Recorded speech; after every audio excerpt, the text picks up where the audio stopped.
So Bryan, tell us a little bit about your story and how you got here. I appreciate you having me, David. One thing I always say is that everyone truly does have a story, and I believe that it starts really early in our childhood. So I want to just go back, give everyone a 30,000-foot perspective as to where I grew up, how I grew up, kind of the values that were instilled, and it really explains kind of the evolution of who I am today. So born and raised right outside of Washington, D.C. I've got a mother and father that are still together this year, getting ready to go celebrate my mom's 70th birthday this weekend. They didn't come from a really, affluent background. My mom worked in the school systems. My dad worked in the fire department, but they sacrificed everything for me and my older sister, Lisa.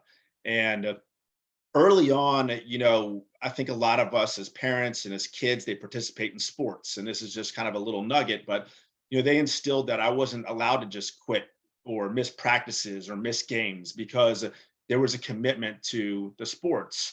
Now I wasn't incredibly gifted by God in terms of physical attributes. So I'm not 6'5" or weigh 240 pounds of solid rock. And so growing up, I always had a little bit of a chip on my shoulder. I loved sports like many kids do. And I had dreams to play high school and maybe perhaps, beyond that level. And I had a lot of naysayers like we all do, right? So kind of the journey throughout, the educational system, I had pretty good grades, nothing exceptional, wasn't an honor student, I think they called it GT back then. It was gifted and talented, wasn't a part of that program. Got to high school. Again, everyone said that I wasn't going to make the team. It was a large high school, Oakton High School in Vienna, Virginia. Our rival was South Lakes, who is the famous home of Grant Hill, one of the best basketball players ever to play the game, but was able to make the team. And I played 3 varsity sports, basketball, lacrosse, and tennis in high school. It was then really where, decisions that you make, they can follow you for a lifetime. Made some poor decisions, got in with the wrong crowd. And at that age in high school, friends, they can either elevate you, and take you into constructive, paths, or they can, take you into a destructive path. And I really, unfortunately, went to the latter of the route and really kind of had some destructive behaviors. So I went to community college. Right there after high school, I got into some colleges that my parents said, this is not a good situation. This isn't going to be a good fit. And went to James Madison University and completed my degree there. Ended up going back home after my completion of my degree there in 2001. Started my professional career literally a week after I graduated in the finance world. After spending 2 years in the finance world, really, still I had bigger dreams. I wanted more for myself. I was still living at home. I was commuting around the Capitol Beltway. And I decided, I'm going to take a leap of faith. And I moved down to Raleigh, North Carolina. One of my dreams, and I'm going to talk a lot about dreaming, was, to go to Chapel Hill. I loved Michael Jordan. I loved the University of North Carolina, but I could never get in. So at James Madison, what I did was I was part of a fraternity called Sigma Chi. And during the summer, I went down there at UNC Chapel Hill, stayed in the Sigma Chi house, took classes, and lived that college lifestyle there in Chapel Hill. So again, like I achieved my dream of going to Chapel Hill just in a different way, which satisfied my dream. And I fell in love with the whole Raleigh, Durham, Chapel Hill area. So I moved down there. I got into an organization, pharmaceutical organization, where I was in inside sales. I was just banging dials, David. I mean, it was crazy, 180 outbound calls a day.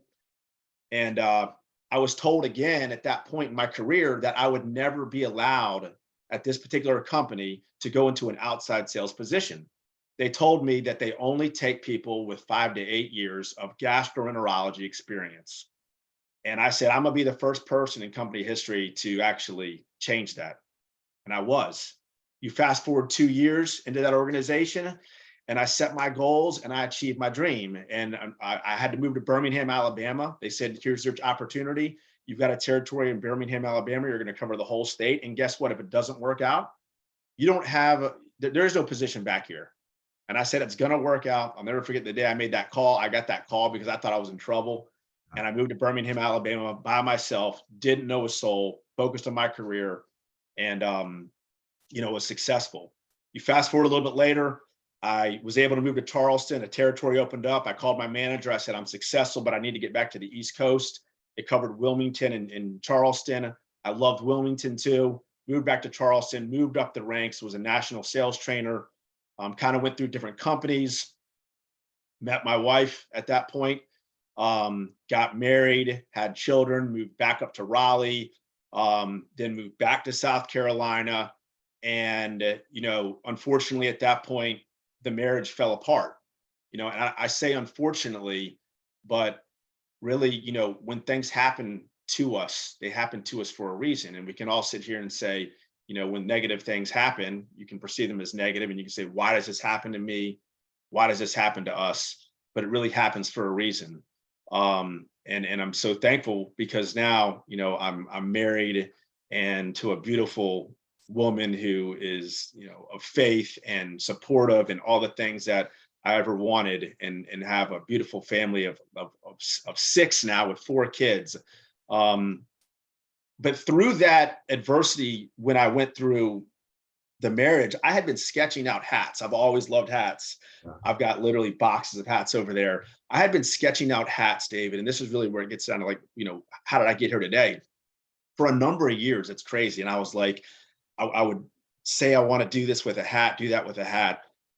Well, just before my marriage fell apart, I lost my best friend to suicide. Okay, we all have like one rock of a friend, and as you get older, David, you know this. I mean, like the friend circle, it's like it gets like this, right? So I had one dude. His name is Richard Kraft, and he had gone through a tumultuous time, and it just seemed like nothing went his way. And we got him help. I was really close with his family, and unfortunately, he succumbed. He succumbed to depression, and he was in Maryland at the time, and he took his own life. And it was that coupled with what I went through that I decided to start Bdvibez, which you can see the hats behind me. There's 3 hats in the logo. Those B's and D's are just hats, kind of just upside down or to the side. It stands for Beat Depression Through Positive Vibes. And I tried to, get a positive out of negative and start Bdvibez. The 3 hats are really representative of mind, body, or soul, or the Trinity. And, off to the races I went. So, it was been since 2016, since the company originated. Much like the journey of life, there's been ups and downs. There's kind of been a little bit of a lull, and here I am, with a renewed effort to relaunch Bdvibez with more focus, more energy, David, than ever before. So that's a little bit about where I've come, to today. Yeah, it's interesting because I remember seeing your hats years ago. Just you had them in certain places around town, and they just caught my attention. They were they were very unique. I thought there was so much creativity into all the hats, and I didn't know that you could make custom hats for organizations, which I was thrilled when I got connected with you years ago and found out that you could make custom hats. I had no idea what the name meant. And I love that connection, because when you started to explain it to me, the cool part is, yeah, there you go. You got the soldier hat.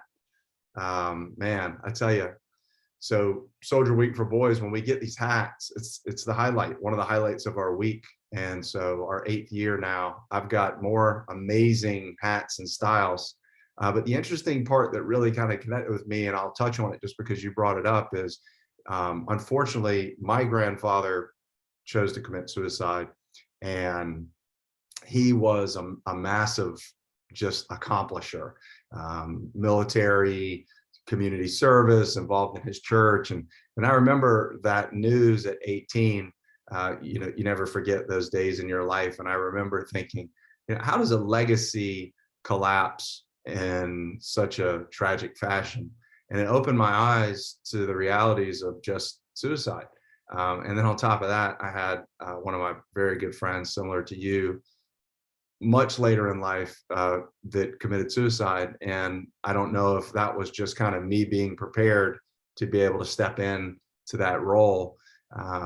But even I tell my wife that there's times that even I think every human being is going to experience depression. Like, it's like you hate seeing your kids get disappointed, but disappointment is a part of life.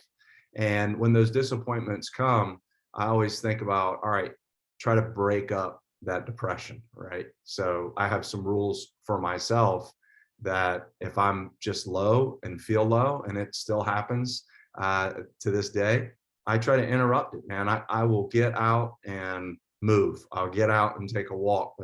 But I think we've got to get better with programming ourselves to have kind of a fail safe, or to reach out to people that we know love us, right? Because we've all had the critics. You had the critics. I have a very similar critic story, which guys like you and I, we've turned that into a positive. Mhm. So where do you think you're going here with this renewed effort for the company? Well, yeah, I mean, I appreciate that, David, and also sharing your story too. I mean, it's like you learn something new about someone every single day. So I appreciate you sharing that. I really, my focus now is to spread the word, what I've learned through life, on a larger platform. I've been incredibly, blessed with connections, both in the entertainment industry and the athletic world. And I've seen, my passion is still for kids. I've seen what these kids are faced with every day, whether it's comparing themselves and their lives to this fake world that doesn't even exist called social media. And I've got several little nuggets I think that can significantly help. Um, the Almost like what you said, you've got some fail safes when things start to leak into your head. I've got some really good nuggets I think that can truly help people, that are really simple, but that are really effective, that can help people overcome. And that's why the name of the company is Beat Depression, because I don't want to focus on those that have succumbed. I love Rich, and he's one of the ones that succumbed, but I want to focus on those, like you said, everyone's going to go face battles, but how did you get through them? So those that's what I want to share, whether it's through an athletic a platform, podcast platform, always through the hats, because there's still a stigma around it. I just had a conversation with somebody last week, and he shared with me a story. He said he's never shared. He's never shared with anybody. Yeah. And it's because he's scared to share it. He's scared to what's the repercussions if I share that I was perhaps addicted to a pain medicine? Yeah. And that's real life. And Right. this is somebody that, is a high profile athlete. So, the whole goal of Bdvibez is when somebody wears a hat that's cool, they like, what is that? Oh, it's Bdvibez. It stands for Beat Depression Through Positive Vibes. And it's about mental health. Break that barrier down. Right. Yeah, it seems to be a hot topic. And I feel like a catalyst was this recent Olympic Games, where you had a couple of athletes that finally said, you know what, I got to take a break. And I think it's shining a well-deserved spotlight on the fact that you have to have a framework for managing your mental health. When you come to camp and stuff, I love pulling out my favorite visual aid, right? The human Love brain. that. And there's not a manual for this thing. And that's the crazy part, is you can go to a neurologist, they'll tell you how it functions, and you can go to a therapist and they'll tell you all the things. But at the end of the day, you are in control of your own brain and between your own two ears. And to have a little bit of a system, even if you don't have a system, to know that there's other people that are dealing with, you don't have to be on the far end of the spectrum and you can't get yourself out of bed. There's such a spectrum of feelings that come across your mind. You have to be willing to analyze it. And I think that's the first step, is just teaching people how to, hey, let's just inventory our thoughts and think about, where are you going? And it's interesting because, top achievers and top 10 percenters, people that don't have any of these problems, it's no big deal. It's just moving through the system, right? But there's always a variation of that, because Mhm. we're going through this life experience. You're going to get bad news from time to time. If it keeps stacking negative on top of negative on top of negative, sometimes people don't know that they're actually in a funk. They're treating people differently, and it happens. I mean, you've got to manage that system. So bringing that awareness to it, I think it's a great idea. So let me challenge you, because it's the, hustle forever. I love the number 4 and all this I do. If you had to give folks on the call 4 major takeaways, let's walk through what we were discussing about how people can really move forward with anything or know how to reach out. You got it, man. So, within these 4 nuggets, there's going to be kind of some separate, entities that tie in. But it's truly about real life, David. So the first one I almost hit on right out of the gate was, you got to be a dreamer. It doesn't matter if you're 8 years old or 45 years old. Okay. You have to continue to dream. Now, with that being said, you just touched on a great question. The top 10 percenters, do they have adversity? Do they face the same hardships or whatnot that we do? I think they do. And I'm going to use this as an analogy. Think about this. In the NBA right now, there are roughly between 390 to 450 active players. Okay. Now, when I say be a dreamer, you should have a goal, right? So every one of those NBA players, David, what do you think their goal was at the beginning of this season as it just wrapped up? What was their goal? Yeah, probably to win a championship. To win a championship. So 15 players, roughly, out of those 400 players won a championship. So what does it mean, David? Are those 385 players? Are those 385 players? Are they all failures now? Well, they're certainly disappointed. But They're certainly disappointed, but they're not failures. And everyone has to embrace the journey. What I see right now in today's society is that everyone is looking for the quick helicopter trip to the top of the mountain. Okay. And the whole point of that, if you get airlifted to the top of the mountain, do you have any respect for that climb?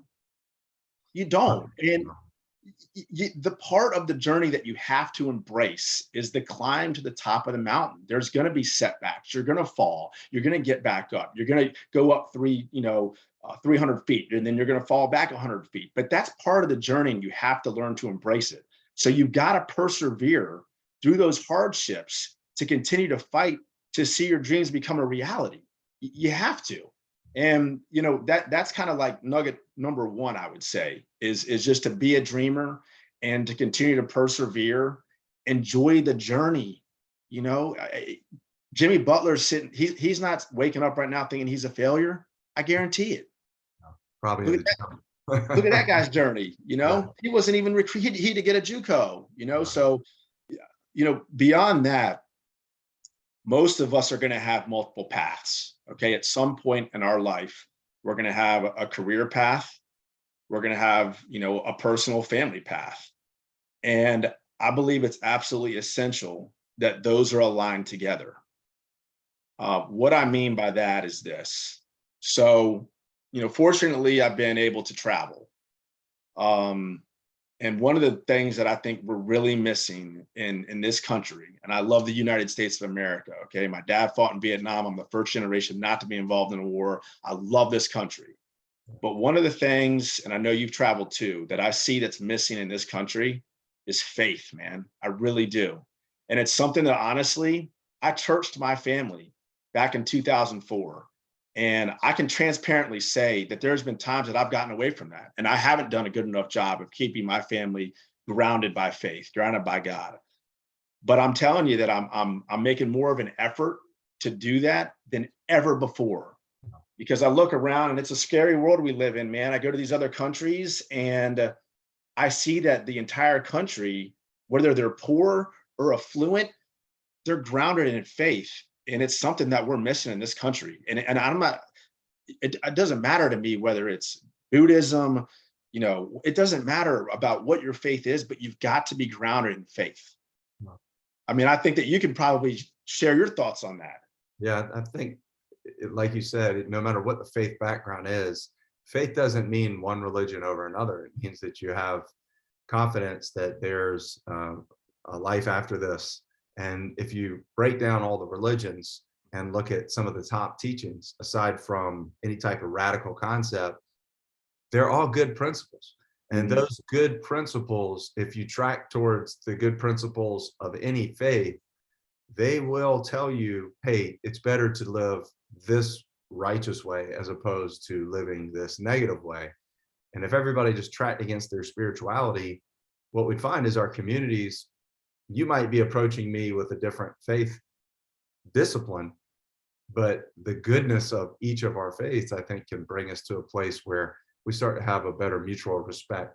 You mentioned social media earlier, and I've seen this many times, and unfortunately, is that it's a great connector, but man, it can be super toxic very quickly. It's very similar to kerosene, man.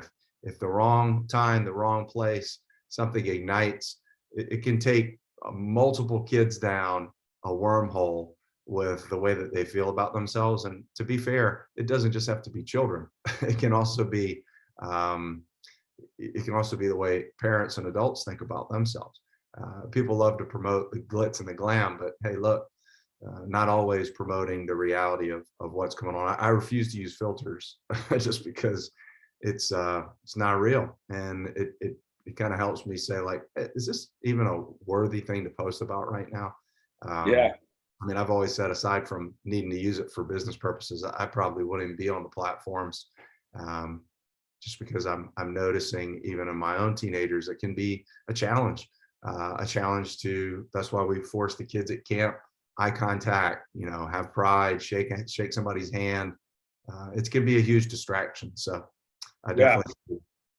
Well, I'll challenge you with this, because I think that we have to fight that social media battle with an equal or stronger effort on the positive spectrum. Right. So while I feel the same way as you do, like, man, I don't even want to deal with this.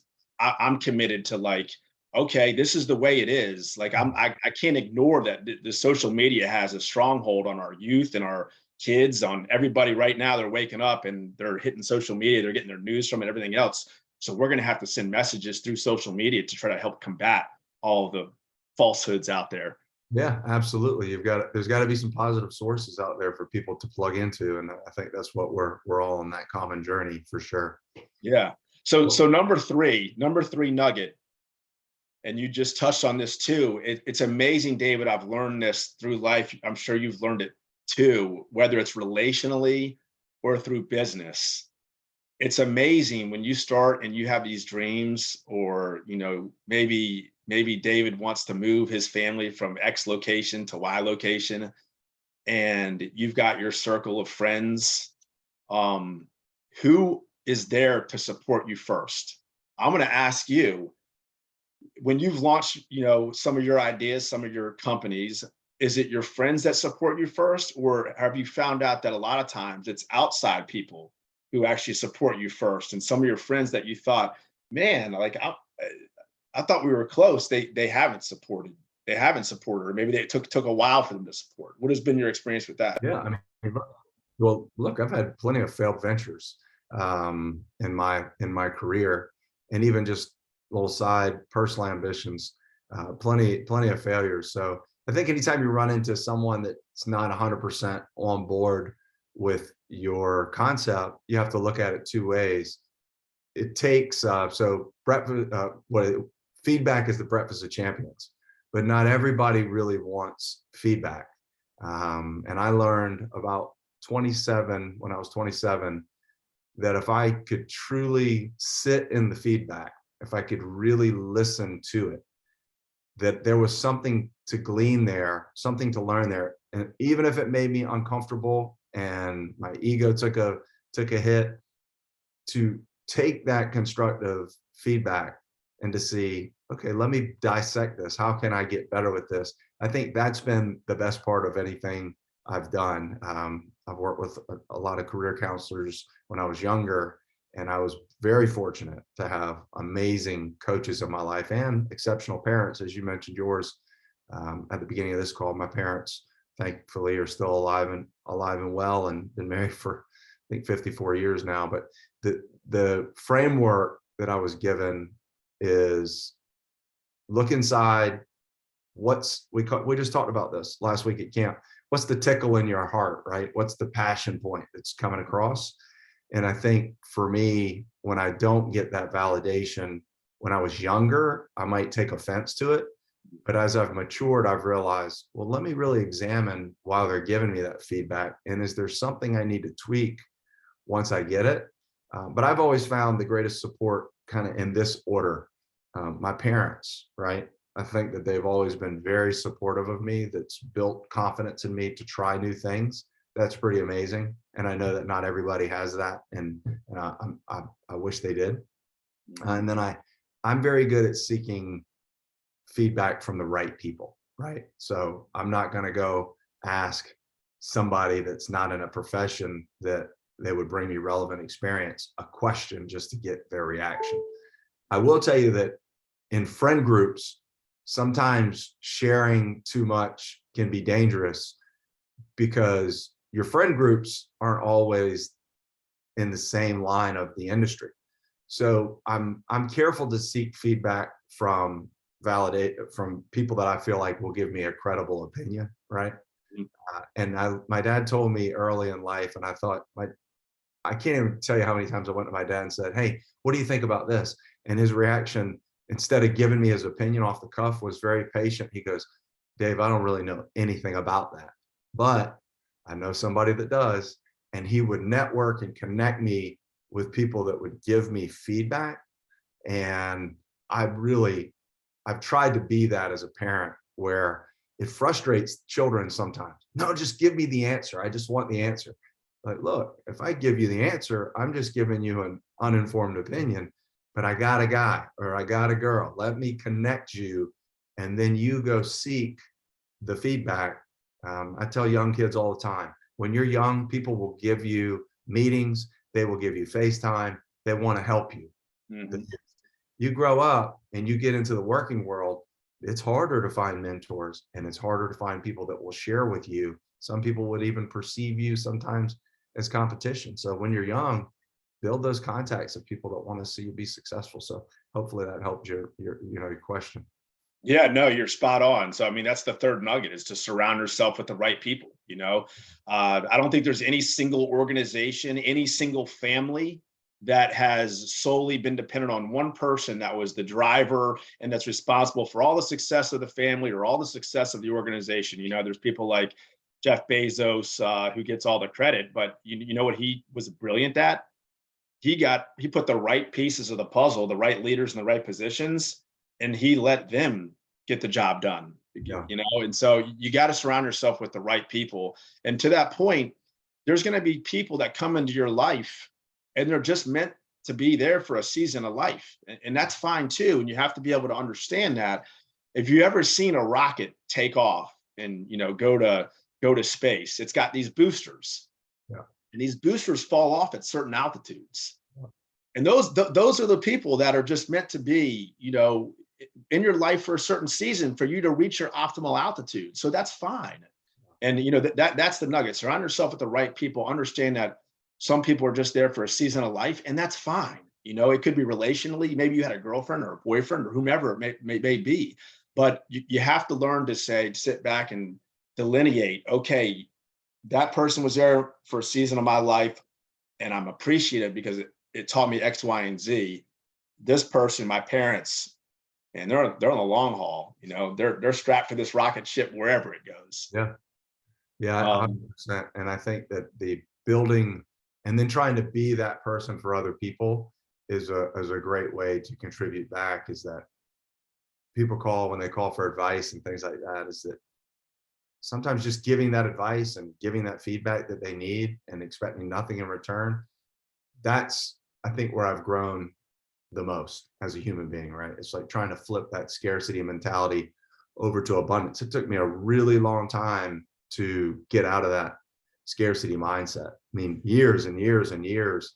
But then to just give and to be free with the information that you have, given the value first, that's been the most fulfilling part of probably the last 5 or 6 years of my life. Absolutely. All right, Lat, you ready for the last one? Let's go, man. All right, last one. So to me, there's really two things that you can control in your life. Okay. Every day, if you're blessed to wake up, man, you control your attitude every day. So there is not a single, to me, when you wake up in the morning, there's not a single reason why you should wake up with negativity. You can't have it. So whatever that means, if that means that you have to wake up and go meditate for 15 minutes, if that means that you've got to wake up and go work out for 15 minutes, or me play basketball, whatever that means, to start your balance to on a positive light, you have to. The other Yeah. thing is work ethic. You control your work ethic. Oh, yeah. So whatever you do, David, go look at the yard that I have. I mean, I literally, everything I do, I pour my heart and soul into. Now, if a hurricane comes and there's branches all over the place and the yard gets ruined, well, you know what? I can't control that. But everything I do, from relationships to my career to, the simplest things, man, I just try to do everything to the best of my ability and try to wake up and be positive and be happy. And this is called the Positive Energy Series, right? I saw that when I first logged in. And I know this for a fact, 45 years on this earth, and I think you can attest to it as well. When you wake up and you leave your house, or you have that call and you have that positive energy, you are going to attract back that same energy. That is just how life works. And so I urge everyone to just go out and seek out positivity every single day and see what happens in return. I'm willing to bet that it's going to be positive. Yep, birds of a feather flock together. There's so many cliches that you do attract those types of situations. And the challenge is, when you don't have those types of people coming across your life, is that you have to try to stand in the moment of being the positive light, no matter what their reaction is, right? So I find that there's either a reaction or a response, and there's two different things. Sometimes I see people get so frustrated and flustered, and please make no mistake, I have lost my temper before. I have definitely overreacted to situations, right? But the response is, I always tell my kids, smile through it. And sometimes I joke, we walk into a place and I know it's going to be a difficult situation. Somebody doesn't want to take something back or have to return something. I go, look, we're going to go in and just be nice. And if we hear no, we're going to be adults and we're going to hear no, and we're going to deal with it. I said, but we're going to go in and we're going to be nice and smile and see what happens. And it's amazing how many positive things come from just smiling at someone, greeting them, being kind. Like, I don't know if you can help me with this. Definitely my fault. Definitely on me. Is there anything? How many times it works out? And so I tell my kids, smile through it, make it. And they hate it because I challenge them. I was at the DMV yesterday. I'm like, you're going to introduce yourself. You're going to step up. You're going to greet the lady. You're going to smile. You're going to see how she's doing. And it just was like butter. The whole experience was boom, boom, boom, out of there, and you walk in there with a spirit of entitlement, it's not going to go that way. It doesn't. And I think it's really important to be humble enough to know the difference, that everybody's life has value, no matter what their background is. But we can really quickly lose sight of that. So you got your big head in the way, but I think I can see it. Tell everybody that is let's just say somebody's just coming into this right now. How can people learn more about this amazing company that you've built, how to support you, where to find the product, how to get involved? Yeah, man, I appreciate that. And I love that smile through it. I'm gonna recycle that through my family too. So it's Bdvibez. Right now we're going through a relaunch on the website. The website should be ready sometime in July. I'm really taking my time and doing it right. I've got about 25 SKUs right now to relaunch with. Our Instagram page, our Facebook page, TikTok, and soon to be YouTube is all going to be Bdvibez, Bdvibez. We've raised over $60,000 since 2016 and put that back into the mental health community, not only here in South Carolina, but across the US. And we hope to, triple that. It's definitely going to be a charitable, socially responsible organization. We have a nonprofit foundation now that's true, so that organizations can receive, tax write-offs, which was not, it was not there privy to this year. So, that's where we're at today. But bdvibez.com is going to have, it'll be all inclusive. It'll have links to everything that you could ever want in just about, 30 days or less. So I'm excited, man. It's going to be, we're changing the whole product line, to be completely honest. We're going to go more high end, and that's what's been the delay. Is I've learned a lot through working with China and manufacturing. It takes a lot longer, and I like to work at a warp speed. So I've had to learn to be patient, and I'm waiting for. We've got some really nice actual boxes that each hat will be delivered in, with positive messages within the hat. It's really cool. And I've got to make this really sharp. You got to have videographers. You got to have all of these things that I'm not good at. So I'm outsourcing those things right now. So Yeah. Well, that's really great. excited for it, man. Well, look, man, you know that we're fans, and I just think it's wonderful that we've connected. So Bryan's helped us with hats for our business. He's helped us just, of course, hats for the boys camp. We just made, I made some hats for even a committee that I'm running, and people, when they get them, it's so much fun when they see it, because the hats are so unique and they're not used to seeing those types of hats, just the way people react when they see them. But also, just one little takeaway I'll give is that if you have a friend that's struggling, right, and you don't know what to do, you get one of these hats and you don't have to say anything. You just go visit your friend and be like, hey, I got this hat for you. I thought you might like it. And then that gives you the opportunity to tell the story to your friend that might be struggling about what the hat identifies. When people are drowning, right? When people are drowning, it's the smallest little rope that can help them get their head back above water. And if you have ever lost anybody to suicide, you will replay your last interactions with those people. I know that you've done it. I've done it. You will replay those last interactions with those people and ask yourself, is there anything I could have done better? Was there a question I could have asked that could have alerted me, or could have made me realize that this person needed some help? And that's just, so getting a hat for someone could be that lifeline that opens the door for a conversation that you may be so afraid by that conversation, but that's how you minister and witness to people. And in the meantime, they'll look good, because they're going to have a pretty sweet hat. So you're so right, man. One of our taglines is to put a cap on suicide. That's it, man. I mean, that's the whole goal. We can do better in this arena. And you'll see specials, David, run on our website. We used to run one all the time that was buy one, get one free. And the whole premise behind that was the one that you get free. When you're at a gas station, you're pumping gas, or wherever you're at, you actually give the hat. And it was a Be Kind hat. You give the Be Kind hat just to a random stranger, just to spread the kindness, spread the positivity. And you don't know what that person at that gas pump is going battling that day. You may have just changed that person's life. Who knows? I've heard stories where people literally got out of depression because someone smiled at them at a gas pump. Like, I mean, it takes something that simple sometimes to change the trajectory of someone's life. That's right, man. Well, look, I can't thank you enough for being here. We'll put all the links for anybody watching this that wants to buy the hat or just follow, or we'll put all that stuff in there, the handles, just so they can find you later. I can't thank you enough. Listen, thanks for your support. Thanks for your vision, and thanks for your dedication of what you're doing. And I appreciate you being here on the Hustle Forever Positive Energy call this morning. David, thank you so much for always being there and being supportive for me, man. I really, truly, think that you are a part of my life for the long haul. You're a mentor to me, and, we're going to do this thing together and hopefully make a really positive impact on a lot of people's lives. I appreciate it. Thank you for your time. Talk to you soon. Thank you. All right. Bye-bye.